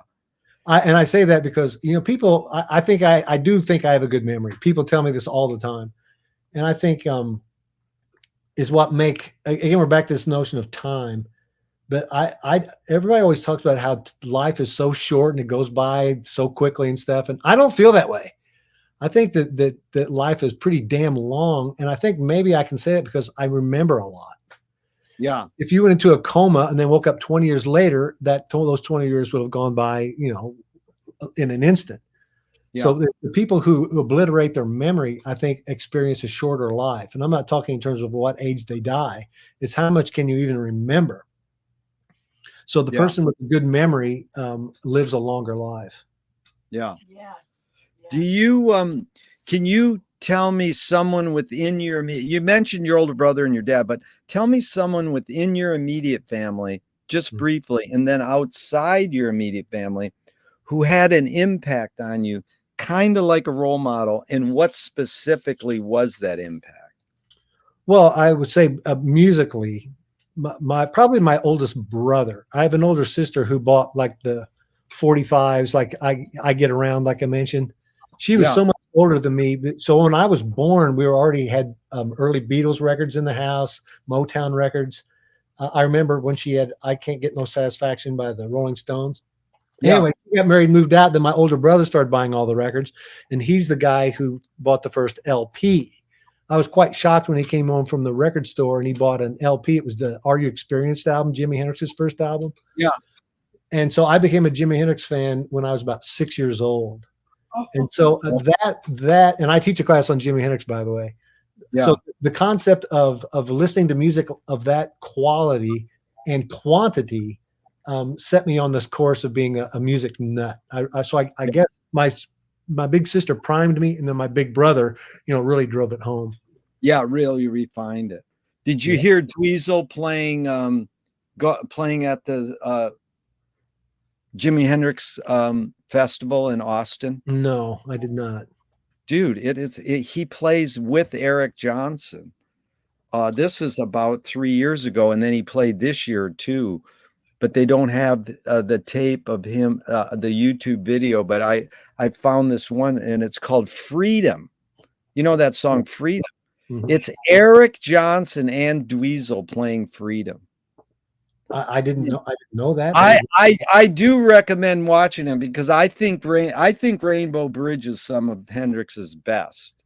And you know, I know that Machine Gun is the epitome of the electric guitar of all time. And Mitch Mitchell's a better drummer than Buddy Miles, and it's endless. We could talk about Hendrix for hours, but I think "Freedom" is a great song. And you know this guitarist, Eric Johnson?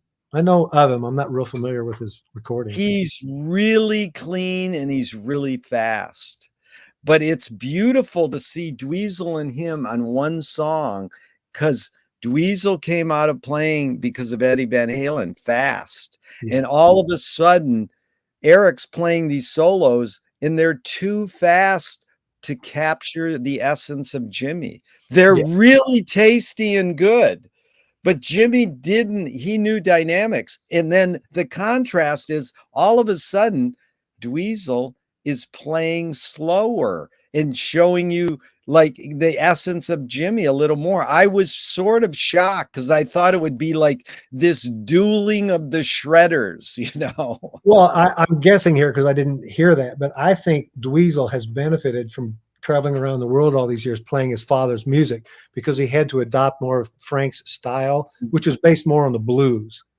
Yeah. I think that was probably the best thing that could happen to a shredder, is to actually start to have to incorporate the blues. If you don't mind, on the Jimi Hendrix front, the story that how I feel about Hendrix is this.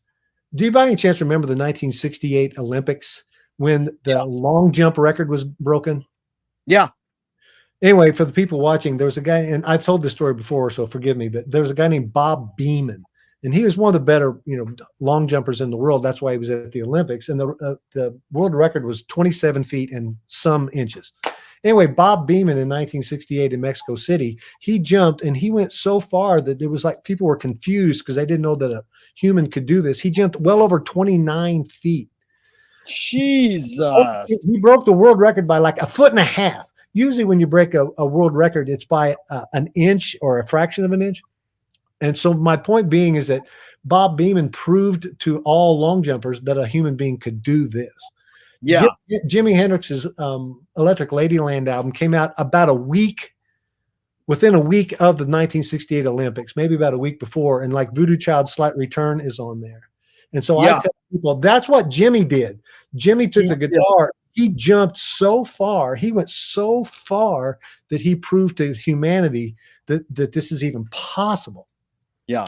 And then my point after that being is that at some point I looked into this, I don't know, 30 years later, whatever it was, somebody finally broke Bob Beamon's long jump record.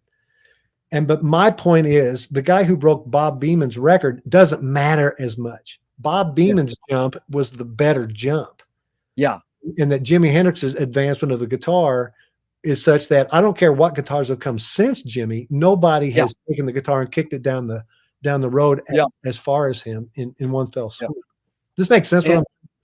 It makes a lot of sense. It's really beautiful because it is how you're very literal and academic and rational, but you also have this emotional metaphoric side that comes out by explaining things like that, because it is an emotional thing. I mean, Hendrix to me will always be House Burning Down in my little audio cassette machine at 1512 West Genesee Street in Flint, Michigan. Just a little audio cassette, House Burning Down, just playing that over and over. And it's an emotional part of my lifeblood. Yes. And it's like, it doesn't matter if whatever, it's what McLuhan called as the user is the content. It's like how we use it. So you applied that metaphorically, like that's similar to breaking this Olympic record, what he did with Electric Ladyland. Yes. And it's so true. And I was lucky enough to ask the white keyboardist, Mike Finnegan, who's playing on what song is he playing? Rainy Day Dream Away. Rainy Day Dream Away. And it was like, I didn't know who Jimmy Smith was. And all Mike was doing was trying to be like Ray Charles and specifically Jimmy Smith. Yeah. So all of a sudden we're hearing rock music and we hear this organ that goes, bam, bam, bam. It's like so simple. And it was so fun. And, Mike was offered to play with Frank. And Crosby, Stills, and Nash offered him more money, so he went with them. But he died about a year ago, but he was playing out in the valley in this bar, and he would do Johnny Guitar Watson songs. And I mean, Mike was such an amazing keyboardist, specifically organ player. And it was just like, so what was it like playing with Hendrix? He says, we just sat down and did it. It was just like so organic and flowing, like you said, it wasn't like, okay, here's the parts, do this. He was just like, okay, can I show off my Jimmy Smith, organ playing? Well, he did what was right. And I think that's the thing people need to think about musicians, that like, Ringo was the right drummer for the Beatles. It doesn't matter if he's the best drummer or not. Yeah, that's it. The right person for the right job. That's it. John Bonham or Neil Peart, these drummers that people like, would not be the right guy to drum on an Al Green soul record. Yeah. So you have to consider the job and what's right for the job. And I'll go back and I want to underscore the point I made about, I think people need to be shown that something's possible. Something is just in the domain of the imagination until somebody comes along and says, this can be done. like Yeah. Bob Eamon jumping 29 feet, or Jimi Hendrix making the Yeah. guitar, commanding the guitar to do those things, or Barack Obama becoming a black president. I do think Yeah. people need to, you can tell people till the cows come home that something is possible, but most people need to see it. And part of my admiration for Frank is that he was so fearless and so productive that he proved what a guy could do. Yeah. And remain such a unique individual at the same time. Yeah. It's like all the Zappa wannabes, all the power to them, whether it's John Zorn or that kid Mike Patton. These, you know, that it's all good, but it was like they go off, and it's a key thing that you said. Someone needs to show you that this is possible to do, and then you can go off and do a variation. Andy, the thing that I find is how one could be rooted or one can be retro. So in my opinion, Stevie Ray Vaughan is rooted in Hendrix. Come on, he's so rooted in Hendrix, but he's really not retro. There's a lot of guys that can play Hendrix and do it well and just be clones. And that all the power to him. But Stevie took it a hair farther. So it's a question of Harold Bloom's called anxiety of influences. You absorb your influence and then you abandon them. So, you know, it's really, Frank is a Spike Jones, Edgar Varese wannabe, you know, and throw in Johnny Guitar Watson. But he abandoned them all in a way and created something else. You know, and a unique combination of those elements. Yes. Yeah, in a unique combination, because Warren Cucurullo lives in Venice, and I talk to him about guitar playing and Frank sometimes, and he's a really good guitarist. And he's basically says, I want to blend Edgar Varese and John Coltrane with electric guitar, you know.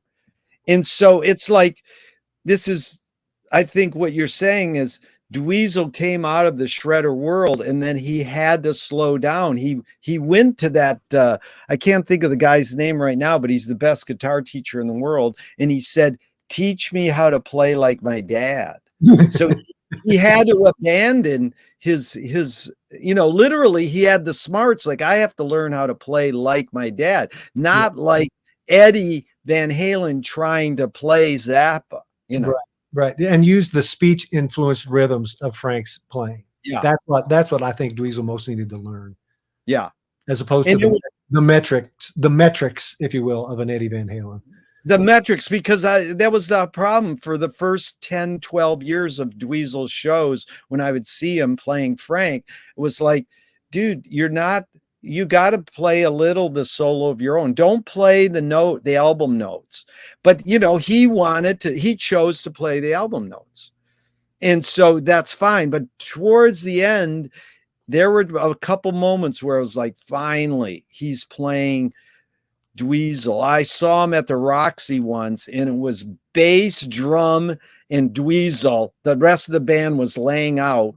And it was just like, dude, we could be 40 years ago in the whiskey, and you're really evoking your dad's spirit. And you know, creating a guitar solo on your own, that's you, you know, semi through your DNA. Like, my big question to him is how much is the DNA in his work ethic coming through his fingers, and how much is his skill practicing?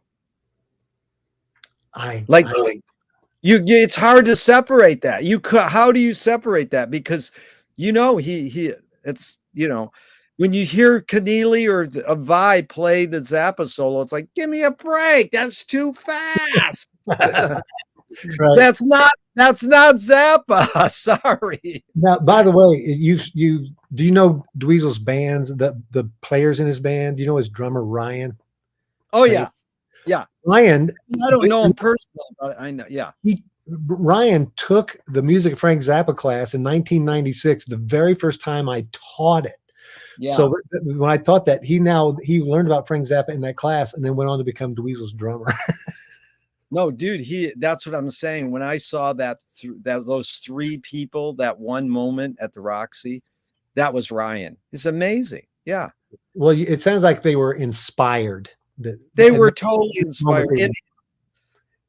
And Sheila's played with Dweezil the whole 15 years, and she is pure Mothers of Invention, Frank. You know, she really enhanced that, because I didn't like just hearing the album notes. I didn't come to see the album notes, you know. You know, so I don't know. Did you ever see the Dweezil band? Yeah, Play? a few times. Yes, yes. It's a slippery slope. I know how devoted to the original recordings do you want to be versus how much do you not? Because some people in the audience, I think they're playing the records in their head and they want the band to sound just like the record in their head. That is it. But that's the key, Andy. That's what Steely Dan opening for Frank said to Frank. They said, "We have to play our album notes, don't you?" And he goes, "No." So they knew that they were somewhat either pressured or thinking, we're a recording act. We want people to come and see and mouth the words. Like, you know, I hate Steely Dan, even though they're great. Like my favorite foreign movie. But a lot of Zappa fans love Weather Report and Steely Dan. Weather Report I like. Steely Dan are great, but it's like they want to sing every word like a pop song.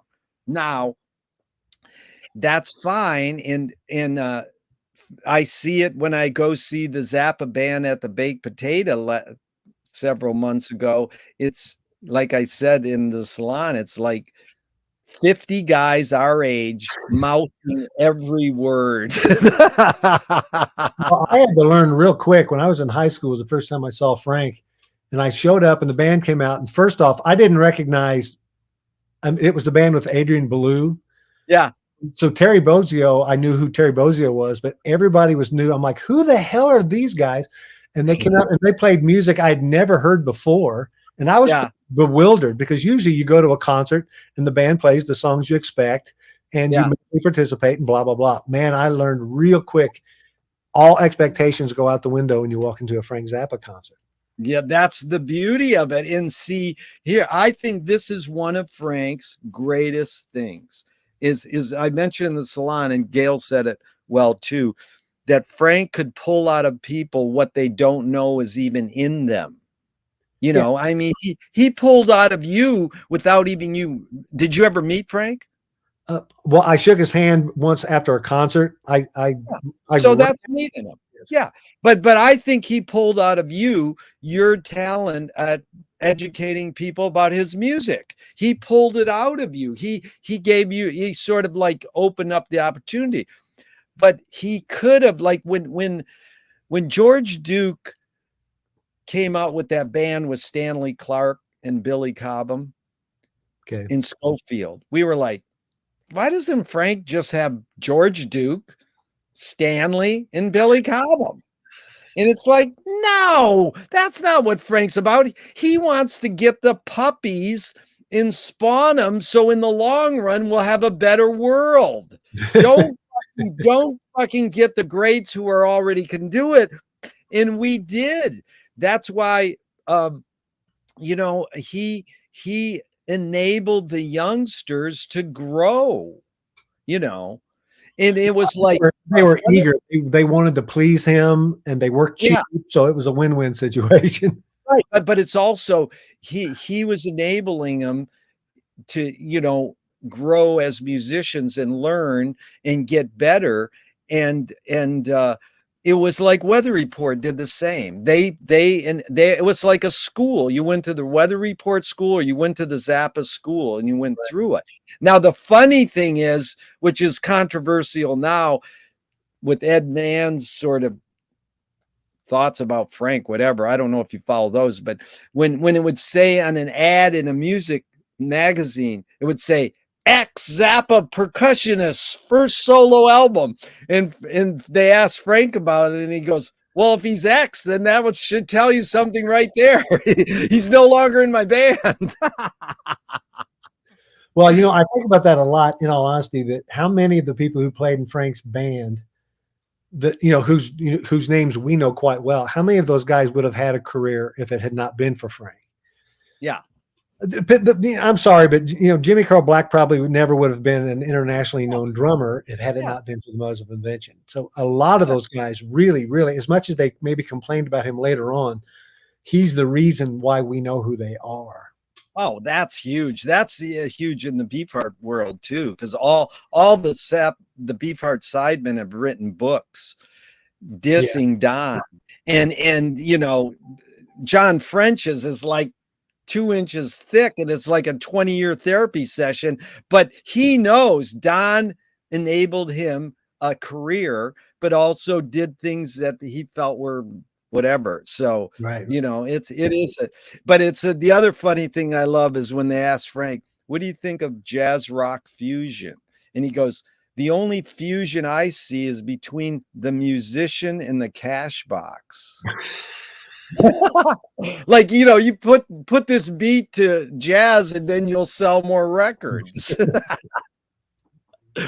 Which I think is a real phenomenon, because I'm a huge jazz rock fusion fan, but I feel some of it sounds super dated now. And you have these bands like Snarky Puppy sounding just like, well, we already heard that 20, 30 years ago. Right. What are you doing it again for? Do something different. But that doesn't. And I think In a Silent Way and Hot Rats are really like the first jazz rock fusion. Yeah. In all honesty, I think Frank doesn't get enough credit because side 4 of Uncle Meat, the whole King Kong suite, that fits my definition of jazz fusion because they're using electric keyboards and electric bass guitars and whatnot. But people don't tend to talk about them as being pioneers of jazz rock. And I think that King Kong, that's very important. So what side of Uncle Meat is that? Side 4, and it was recorded before Billy Mundy quit the group, so I think it was like late 1967. It's 67 with Billy Mundy? Yeah, Billy Mundy's drumming on that, not Art Tripp, so it was before Billy Mundy quit. And what's the name of the song on side 4? King Kong. It's like King Kong, the main title, or the King Kong itself, and then Don Preston gets his own little. Yeah, they're all King Kongs, but they have slightly different titles. But it's the King Kong suite of songs.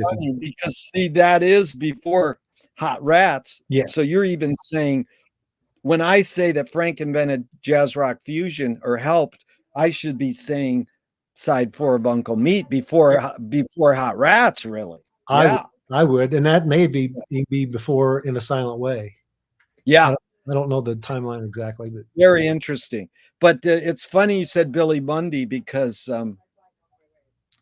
did you ever see that there's a Steely Dan press conference, and they ask they're asking Steely Dan questions, and they go, we want to ask you press journalists a question before we start answering your questions.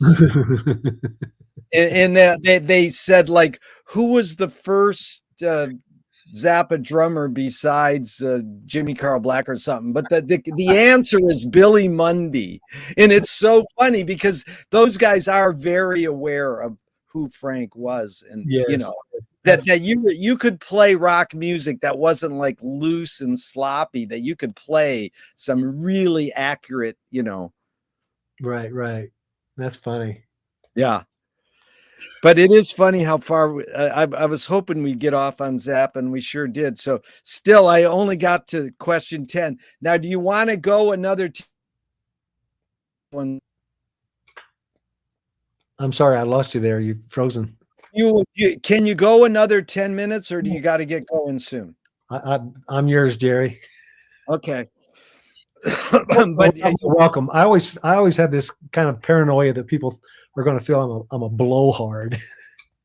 Dude, this is, you don't have to apologize or anything. I mean, that's what I'm That's what I'm all about, is conversation. It's like sussing things out. Okay. And I don't hold you to this. Like you could go, well, I could answer that differently. Then I've said, you know, you can do that definitely. Because Yeah. I think we should go another 10 or 15 minutes and then do a part 2, because really I didn't get into you as a creative person yourself. You know, that's I want to get into music and why you pursued music. But I think what we could do is, before we jump into that, finish off this couple background philosophical question. Yeah, in your background, did your parents raise you a particular religion? Yes, Catholic. And did you ever check out? Yes. At what age? I'm a lapsed Catholic. I'm like a lot of people. Well, I'm kind of like Frank, for example. I was a Catholic while I lived at home. And then, of course, you leave home and then go to college, and then going to church on Sunday just kind of peters out. Yeah. So I stopped being a Catholic, practicing Catholic 40, I don't know, how 40 some odd years ago, whatever it was. And Andy, do you pray? No. If God exists, what would you like God to say to you after you die?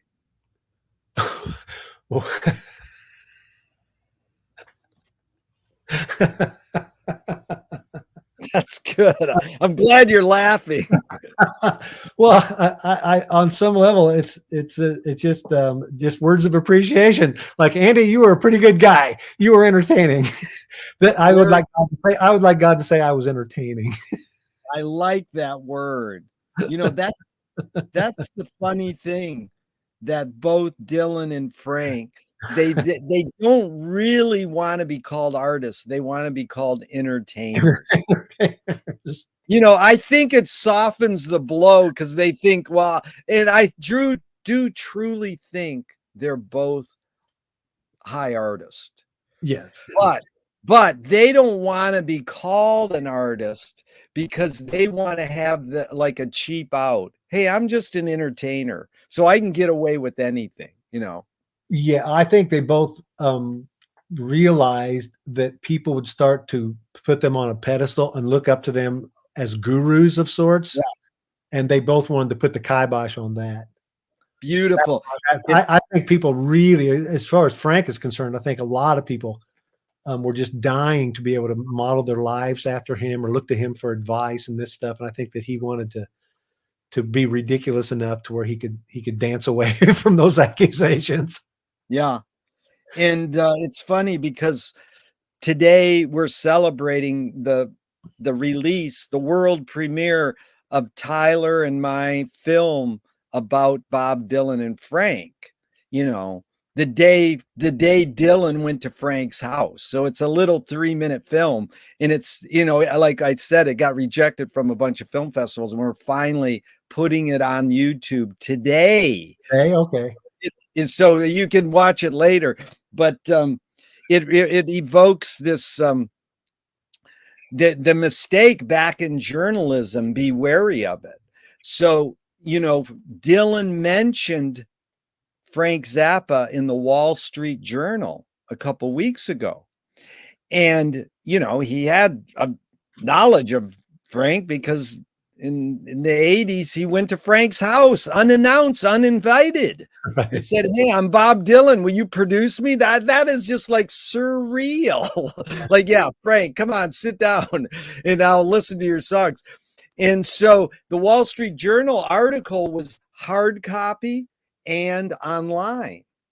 In the online version and the hard copy, both had a line where Dylan talks about taking or using opium, and it's in regards to him reading Coleridge, but they put it right after the Zappa line. They re-edited the article so it looks like Dylan was saying, well, I love Zappa and Hungry Freaks is genius and ahead of its time, but it always helps with a little opium. It's like, it literally, either the Dylan people took it and changed it, or the Wall Street Journal people took it and changed it. And it's amazing because no one notices this, but I was like really paying attention to why was this opium line after the Zappa mention, when in fact the opium line was more appropriate to mention after the Coleridge poetry line. I saw that Bob said that Frank was light years ahead of his time. Yeah. So I loved that. I didn't know the opium part. I didn't know about the opium stuff. Well, if you read the article on the Dylan website, it looks like that's the accurate one. And then the way the Wall Street Journal slapped it into, because they always say at the end of these interviews in newspapers, for the complete interview, And I've had friends who've worked for Playboy, which is the main interview magazine, format, like the template. And it's amazing how they juggle the statements they say live. See, that's why I do this a specific way. There's no editing on this. We just do this.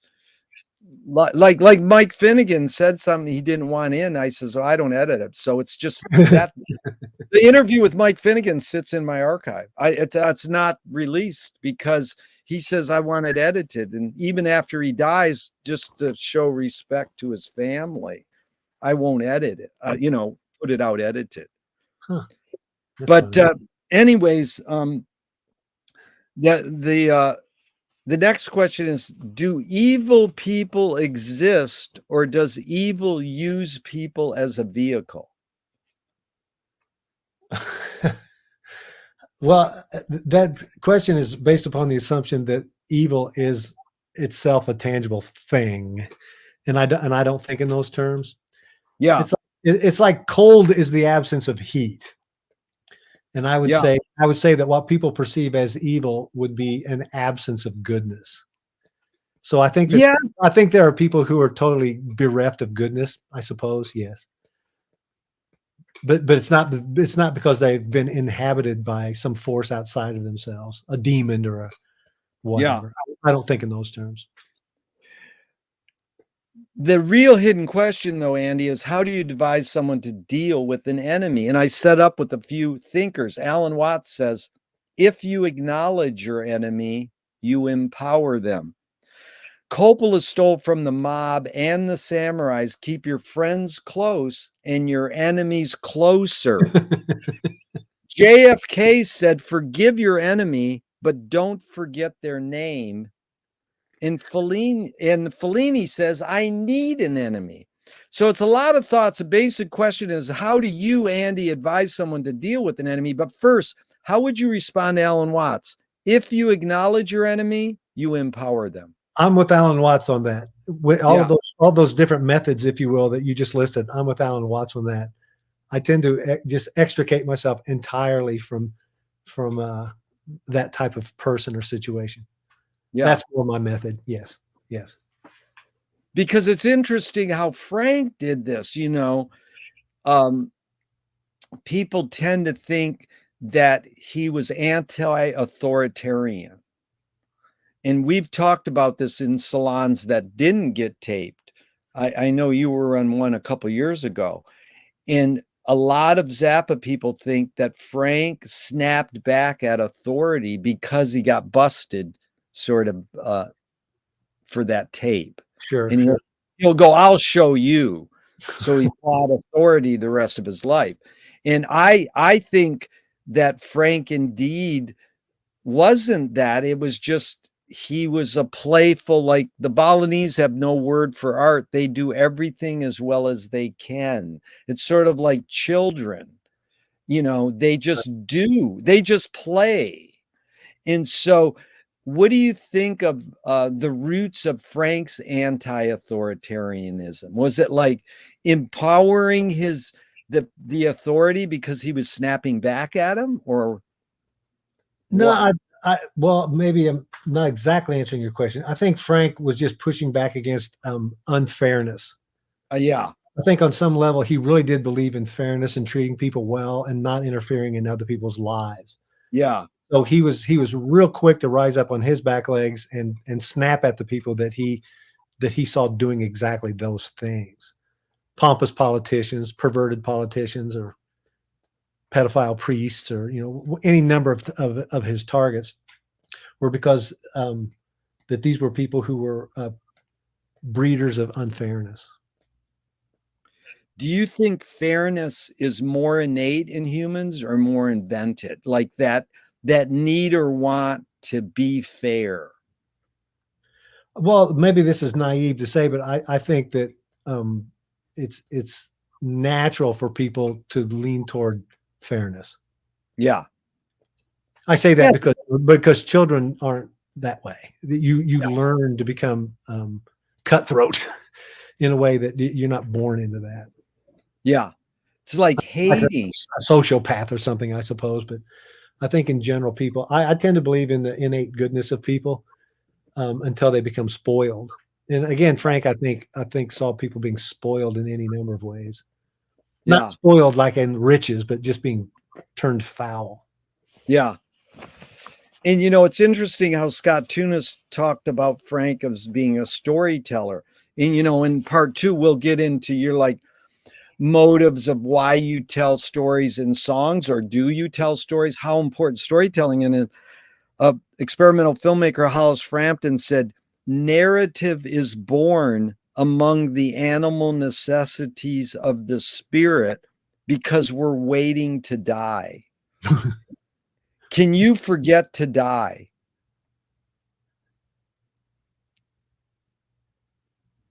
I've never considered that concept.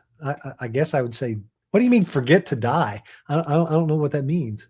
It's a baffling question. I learned it. It's actually from the roots of. I'll send you the background on it, but it's the roots of an old song, like an old traditional song about forgetting to die. That's why they put the skull on your desk when you were a philosopher, because you wanted to remember that you would die. And they'd said, no, you should forget to die. So, I get all kinds of answers when I ask people, can you forget to die? The answer you gave, or the reaction you gave, is the one that I get the most. Is they're baffled by the question, like, I don't know. Yeah. But some people say, yes, I can forget to die. And some people go, no, I can't forget to die. Well, I think that kind of just implies dwelling on. I think there's some people who dwell on death and the specter of death hovers over them. And there's some people who just really don't consider it much. And so those people are closer to forgetting. Yes. Yeah. Yes. And it's interesting because my theory is that Frank forgot to die, because how much more is he alive than we're constantly hearing, him be alive. It's like, it's hard for me to imagine a world without him, Right. Well, did it matter to you in his last interview on CBS Good Morning or whatever that show was, where he said it's not important to be remembered? He doesn't care to be remembered. It's not important to be remembered. I think that, would you want to react to it first before I give mine?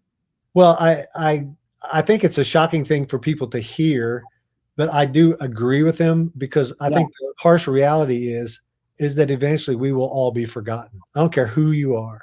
Yeah. At some point in the future, we will all be forgotten. So if you worry about that, then you're wasting time. Yeah. So I think that was his whole point, that he would be forgotten someday. Maybe not 50 years, not 100 years, maybe not 500 years, but 1,000,000 years from now, are people still going to be talking about Frank Zappa? It's like the back of the Reuben and the Jets album, where they go, right. People are sitting around. How's the line go? They're sitting around listening. Old guys are listening to records or something. It's funny. If there's anything left to sit on. If there's. But in all honesty, I find that freeing, this whole concept that it doesn't matter that we will all be forgotten. In some way, I think that unburdens people. Yeah. If you're concerned with how you'll be remembered, I think that was Frank's point. If you're concerned with how you'll be remembered, you have a yoke around your neck. That's I totally agree. Frank was wise and he was humble and he was ironic. He did contradict himself, and that's human. Because I'll give you another example. He's proud of himself and what he's accomplished. He said, he was a self-made millionaire and he worked hard and he got a lot of praise and he got a lot of flack for being honest. But he did want to be remembered, but he didn't want to say it out loud and say, this is my motive. The other one gets me is, I make music for myself. If other people like it, then I'm lucky, or that's fine. It's like, give me a break. You live in a capitalistic society. You live in a consumer society. You're raised in that. Yeah. If you hit this note or this words, that people will buy your record, and then they'll buy the next record, and that will enable you to make more music. So he was, in my opinion, he was romanticizing the creative process. He was saying, I just do this for myself. No, he did it for other people, but he wanted to say, I'm really writing this music because it's me and I want it to get out pure. I don't want to, like, there's two lines to suss this out a little more. Reverend Al put out this magazine in LA, the punk magazine called Flipside. He said, don't sell out, sneak in. And I think that's the epitome of Frank. Frank never sold out, in my opinion. But you could say, oh, no, now punk is big. He's playing a punk riff. Oh, now, I mean, Frank was always playing music. Simon was amazed when Dweezil started doing You Are What You Is, that album. He's going, those are all pop songs. Charlie's Enormous Mouth, Teenage Wind, those are really well-written pop songs. And that's why the proof is, that's why Thundercat is saying, Teenage Wind is big influence. So then the other line is Paul Schrader, who's just above your state and came out of Grand Rapids, Michigan. The guy who wrote Taxi Driver.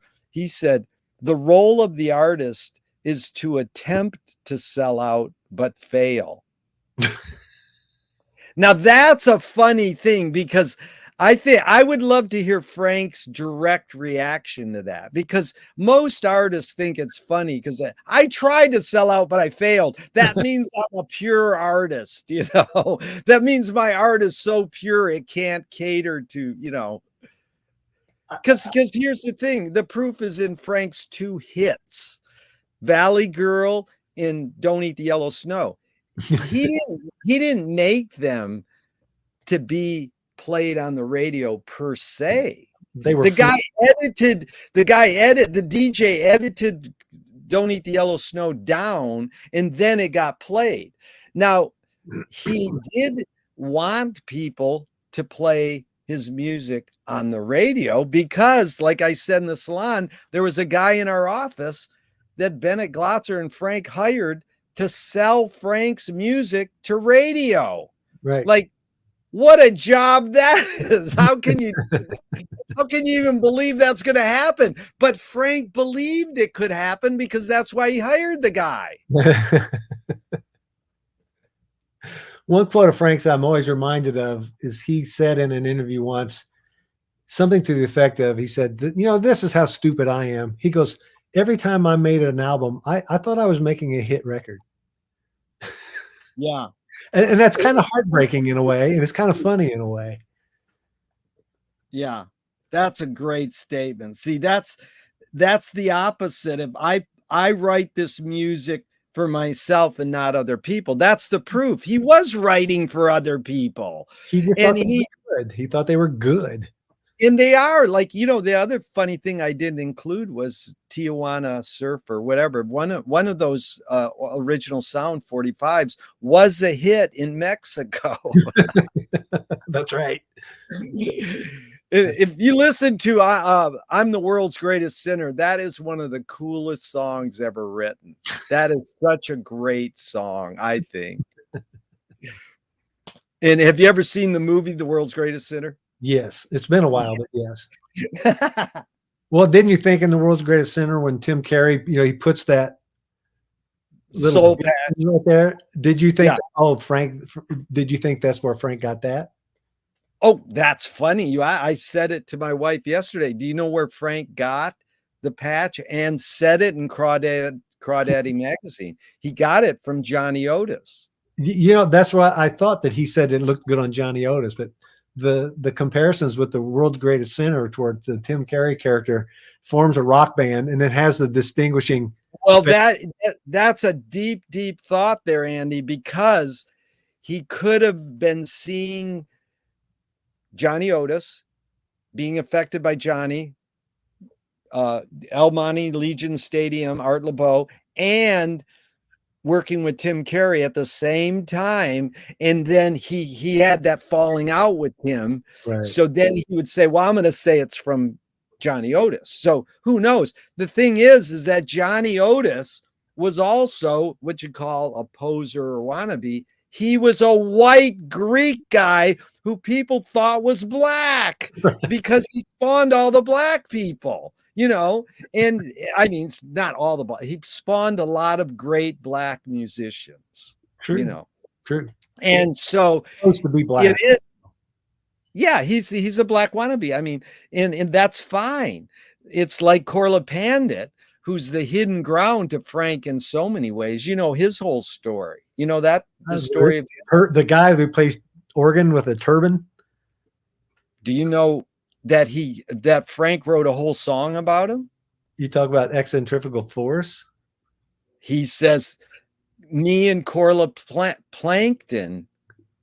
Corla Plankton is that's a Finneganese made up language for Corla Pandit. And he plays the Hammond organism. He plays the Hammond organ. Yes. And me and him can play the blues. I asked about 10 different Zappa people. Did Frank know that Corla Pandit was a black man? Do you know this? That Corla Pandit was a black man, and he disguised himself for 6 decades as an Indian. Really? That's why hence the turban. That's why the turban. Okay. No, so this is a deep story. The guy who started TV in LA was an ex-employee of Hitler. He started KTLA Channel 5 in LA. Alan Landsberg. You can look him up.